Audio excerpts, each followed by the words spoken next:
حضرت سلیمان کا لشکر آ رہا تھا اور یہ چیونٹی وادی نمل میں اپنی ہمجولیوں کے ساتھ وہاں تلاش رزق میں گھوم پھر رہی تھی. تو جو ہی لشکر آتے ہوئے دیکھا تو اس نے اپنی ہمجولیوں کو کہا، جس کی حکایت قرآن نے کی ہے، کہا جلدی جلدی اپنی بلوں میں داخل ہو جاؤ، اللہ کے نبی کا لشکر بے خبری میں تمہیں کچل نہ ڈالے. کئی میل دور سے چیونٹی کی اس آواز کو حضرت سلیمان نے سنا. قرآن بتاتا ہے فَتَبَسَّمَ ضَاحِكًا مِّن قَوْلِهَا، اور اس چیونٹی کی اس بات کو سن کر پیغمبر کے چہرے پہ ہنسی آ گئی، مسکراہٹ آ گئی کہ یہ کیا بول رہی ہے.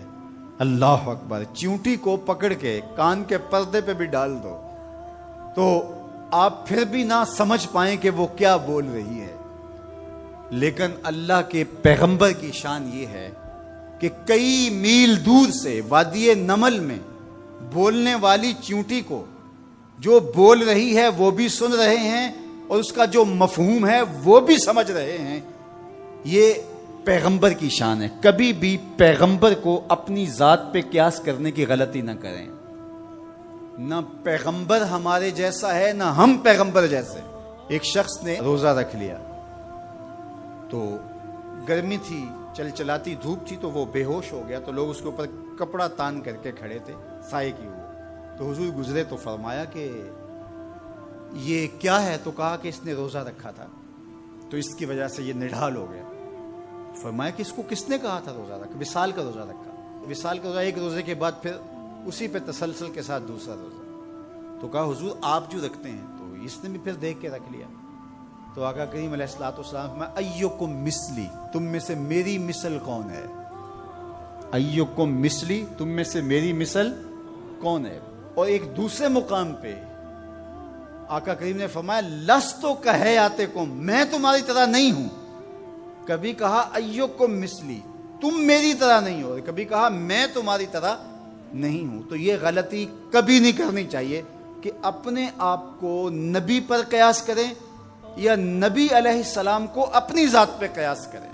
اللہ نے ان کو جو صلاحیتیں، جو شانیں، جو عظمتیں اور جو امتیازات عطا کیے ہیں وہ انہی کا خاصہ ہے.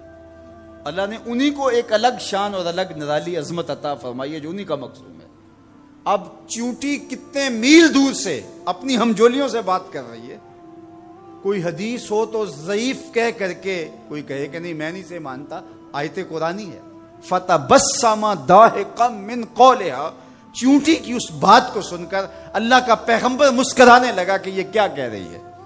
اللہ اکبر. یار حضرت سلیمان علیہ السلام چیونٹی کی بات سنیں بھی اور جو وہ کہے اس کو سمجھیں بھی اور اس بات پہ مسکرائیں بھی اور چیونٹی بھی کئی میلوں پہ ہو. یہ شان اس پیغمبر کی ہے کہ جو مسجد اقصی میں تیرے نبی کے پیچھے مقتدی بن کے کھڑا ہو. جب مقتدی کی سماعتوں کا یہ عالم ہے تو مقتدا کی سماعتوں کا عالم کیا ہوگا.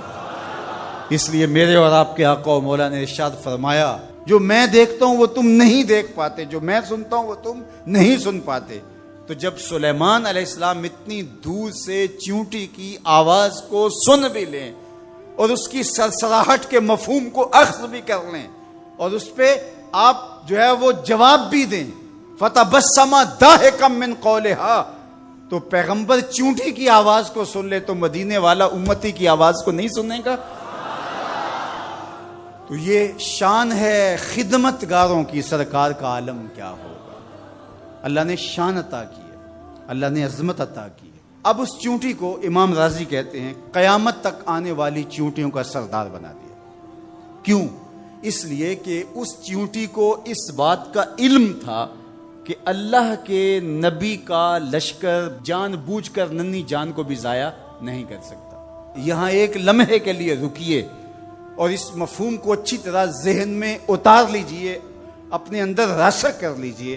نبی کی تربیت پانے والا لشکر جان بوجھ کر کے ننھی جان کو بھی ضائع نہیں کر سکتا. اور جو اپنے بدن سے بم باندھ لے اور انسانوں کے انبوہ میں گھس جائے اور پھر بم پھٹے اور چھوٹے چھوٹے بچوں کے جسم کے ٹکڑے اور گوشت کے لوتھڑے بھی دیواروں سے چپک جائیں اور فرش خون سے بھر جائے اور وہ سینے پہ ہاتھ رکھ کے ذمہ داری قبول کرے، وہ نبی کا لشکر تو نہیں ہو سکتا، کسی شیطان کا لشکر ہو سکتا ہے۔ تو اس چیونٹی کو اللہ تعالیٰ نے قیامت تک کی چیونٹیوں کا سردار بنا دیا۔ قرآن مجید کی 114 سورتوں میں سے ایک سورت کا نام اس چیونٹی کے نام پہ رکھ دیا۔ کتنا بڑا اعزاز دیا اس چیونٹی کے نام پہ۔ سورہ النمل ذات کی چیونٹی ہے، لیکن پیغمبر کے تربیت یافتہ لوگوں کے مزاج کو جانتی ہے۔ یار پیغمبر کی صحبت میں رہنے والوں کا کوئی مزاج آشنا بن جائے اور اس مزاج آشنائی کی وجہ سے اس کو عزت، پروٹوکول، تکریم اور قیامت تک آنے والی چیونٹیوں کی سرداری بخشی جاتی ہے، تو جو مزاج پیغمبر کا حامل ہے اس ابو بکر کی شان کا عالم کیا ہو، اس کی عظمتوں کا عالم کیا ہے۔ تو اس چیونٹی کو قیامت تک آنے والی چیونٹیوں کا سردار بنا دیا گیا۔ تو اس کی سرداری کا سبب اس کے یہ جاننے کی وجہ سے ہے کہ پیغمبر کی تربیت میں رہنے والے جان بوجھ کے ننھی جان کو بھی ضائع نہیں کر سکتے۔